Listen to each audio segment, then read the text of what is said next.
પાસે આંખલા બાકડિયા કાંકરેજ તાલુકાના સિયોરી ખાતે થોડા દિવસ પહેલા જ એક સ્મશાન યાત્રા પસાર થઈ રહી હતી, જેમાં 2 આંખલા બાખડિયા અને પછી સ્મશાન યાત્રામાં ઘૂસી જતા 5 જેટલા લોકોને ગંભીર રીતે ઇજાગ્રસ્ત હાલતમાં પાટણ ખાતે સરળ અર્થે ખસેડવામાં આવ્યા, જેના કારણે સિયોરી ગ્રામ પંચાયત દ્વારા તાત્કાલિક અસરથી નિર્ણય લેવામાં આવ્યો છે. અને હવે રખડતા ઢોરોના કારણે અવારનવાર અકસ્માત સર્જાય છે, જે કારણે સિયોરી સરપંચ, તલાટી મંત્રી અને ભારતીય જનતા પાર્ટીના પૂર્વ મહામંત્રી ભારતસિંહ ભટ્ટેસરિયાએ કાંકરેજ તાલુકા વિકાસ અધિકારી, મામલતદાર કાંકરેજ, ફોરેસ્ટ ઓફિસર અને પશુ દવાખાના તેમજ પોલીસ તંત્ર સહિતના લગતા વળગતા તંત્રના અધિકારીઓ સાથે બેઠક કરી આવા રખડતા ઢોરો પાંજરે પૂરવા અને ઢોર માલિકો સામે દંડનીય કાર્યવાહી હાથ ધરવા માટેના પ્રયાસો હાથ ધરવામાં આવ્યા છે.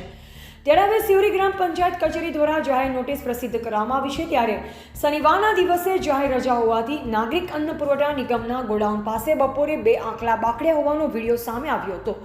એટલે હવે આવા રખડતા ઢોરો ઉપર લગામ કસવાની જરૂર છે, અન્યથા કોઈ વ્યક્તિનો જીવ જોખમાય તેવી સ્થિતિ સર્જાઈ શકે તો નવાય નહીં. અહેવાલ જયંતિભાઈ ઠક્કર, સિહોરી, કાંકરેજ.